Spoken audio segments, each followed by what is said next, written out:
Sactown Sports. Call or text at 916-339-1140. Jared Goff, Jordan Love, Baker Mayfield, and Brock Purdy. The cream of the crop in the NFC. Those three quarterbacks are standing between Brock and a trip to the Super Bowl in his first full season as a starter. Chris Biderman of the Candlestick Chronicles and the Sacramento Bee joins us. Chris, how you doing? Outstanding. How are you guys? We are good and glad to hear it. Chris, let's start here. Big picture. What was your biggest surprise of the weekend? Which game surprised you the most? Which outcome surprised you the most? I don't know that there was a super surprising outcome in any of them. I thought, going back to Saturday, I thought it was a little bit crazy that the Browns were favored with Joe Flacco as quarterback going to Houston. I know Flacco had been a good story this year, but he had thrown a lot of interceptions, and there's a very big sample of him not playing good quarterback consistently for years on end. So Houston taking it to Cleveland the way they did wasn't super surprising. Didn't love the Dolphins going into a cold weather game, given all the injuries that they've had defensively and how bad their offensive line has played. Didn't think they had a great chance in Kansas City. I did think Pittsburgh, with Mike Tomlin maybe being on the outs there. We'll see how that turns out, but I did think they would put up a better fight in Buffalo, a team that's been hit or miss throughout the season.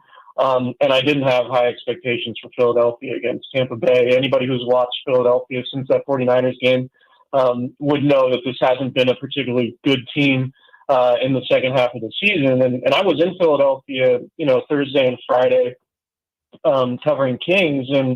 And typically when a big-time NFL team like the Eagles are in the playoffs, the city would be buzzing with positivity and excitement.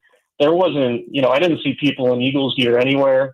I didn't see much around the city in terms of a lot of like Eagles signage or a lot of pride in the team recently. And I think last night was an embodiment of why, given the way they lost. So, I wish I had a good answer for you that something like super shocked me. And I'm not trying to pretend like I'm some super smart guy here, but like there was nothing from that first round that really stood out as shocking to me. But it was pretty interesting. I did think the Rams and Lions game was fascinating from all the story angles and everything like that, with Stafford going back to the place where he played for so long. But that result wasn't really surprising either. It wouldn't have surprised me if the Rams had won that game. But the Lions winning and now having a pretty clear path to the NFC Championship game, should they beat Tampa Bay, I guess is surprising in the macro sense, looking back at what we thought the Lions would be a couple of years ago when Dan Campbell first took that job. Well, Chris, the only one, and then I'll hand it over to my guy Watkins. What about the Cowboys, though, and the Packers? Oh, yeah. Yeah, that was surprising. Yeah. I mean, it was surprising in the sense of how bad it was. It wasn't surprising in the sense that the Cowboys blew a playoff game. And Mike McCarthy, didn't have his team ready in a playoff game, and Dak Prescott didn't play all that great in the playoffs. Dak, I think, is 2-5. I'd have to double check that number, but I think he's 2-5 in the playoffs as a starter. And obviously, wins are not a quarterback stat necessarily, but I think at some point you have to look at the quarterback when his performances in the postseason have been what they've been. It's fair to criticize Dak and wonder if he's going to be a guy who can ever win a team a Super Bowl. But yeah, I mean, it was surprising in that the Cowboys fell down 27-0, but it wasn't surprising to me that they would blow a game like that. I think that's sort of been, Mike McCarthy's MO is to have a disappointing performance in the playoffs, whether it be in the first round or the second round. I felt like it was coming at some point, and so it being that lopsided was definitely surprising, but not so much the result. Chris, there's been was a lot of talk about, why the Rams were the big fear for the 49ers with Sean McVay's familiarity with Kyle Shanahan and how they do things. And I know the Rams are obviously in the Niners division, so there's tons of familiarity organization wide, but there's still a good bit of familiarity from Matt LaFleur with Shanahan in their time. I know, every time they show that the Washington coordinator graphic. Matt LaFleur is one of the names on there. So how much familiarity do you know that Matt LaFleur has with Shanahan, and is that something that should still be a concern like it was with McVay?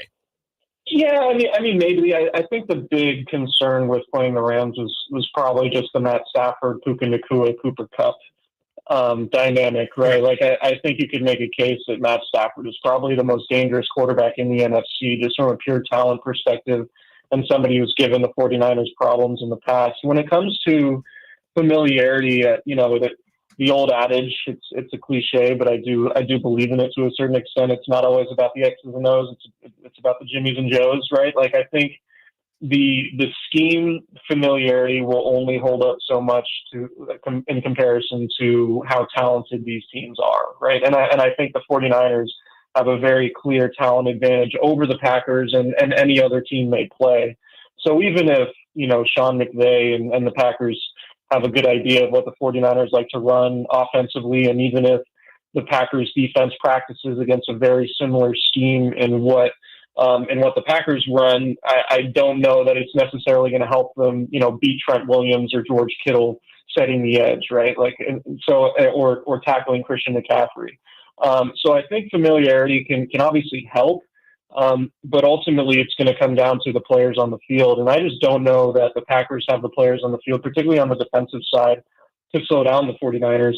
And that's not to say it won't be a competitive game or it won't be a close game, because I do think that's a possibility, because, Jordan Love, I mean, he was excellent in Dallas, and he's been, statistically one of the best quarterbacks in the NFL over the second half of the season.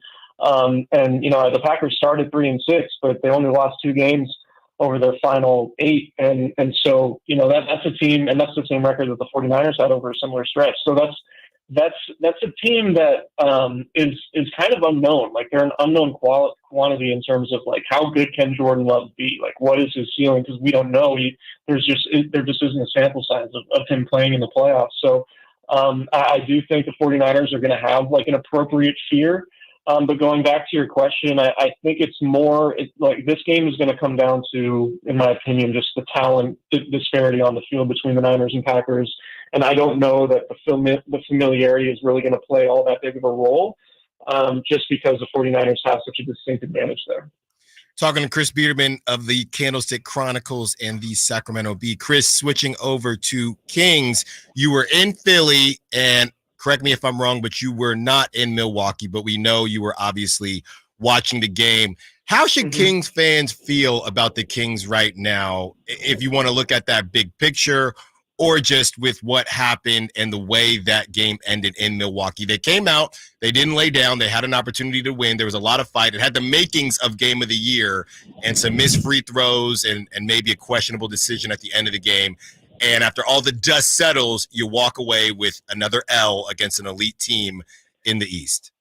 Yeah, I think the Kings have proven this year to be a team that can certainly handle business against teams that they're sort of on equal footing with and bad teams, right? But I think there's a consistency gap when it comes to playing up to some of the elite teams, and even teams, like Philadelphia on Friday not having Joel Embiid, and Philadelphia taking it to Sacramento in a pretty substantial way. And it's hard to say on a long road trip. It's hard to read too much into it because it was the Kings' third game in 4 nights and their fourth city of the week and all of those things. And that's not an excuse because every NBA team deals with things like that. But the Kings were 0-6 last year against Milwaukee, Philadelphia, and Boston.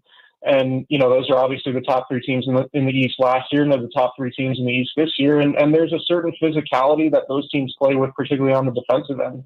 And Mike Brown has been trying to get his team to play with that type of physicality throughout the season, because that's really ultimately the key to them improving defensively, is just playing with that physicality and not fouling. And those other teams do that. And a lot of that's personnel, right? The Kings don't have a roster loaded with top-tier defenders in the same way that some of these Eastern powers are constructed. But I just think that the real differentiating factor with the Kings and these other elite teams, particularly those in the East, is just how they play defensively. And until they become a consistent top 10 level defensive team, we're we're going to see them vacillate between, like they'll be a playoff team for sure because their offense is good enough and they have two all-stars in De'Aaron Fox and Domantas Sabonis, and Keegan Murray is an emerging talent who could end up being an all-star caliber player down the road. But there just hasn't been that consistency on the defensive end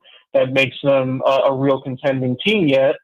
And look, if they want to be in the playoff mix, they might not have to make drastic changes to improve their defense because their offense is good enough. But if they want to win multiple playoff series and consistently get to the Western Conference Finals and throw their hat in the ring for a trip to the NBA Finals, and they're just going to have to improve defensively because we've seen year in and year out, it's generally the teams that are top 5, top 10, both offensively and defensively that really contend for championships.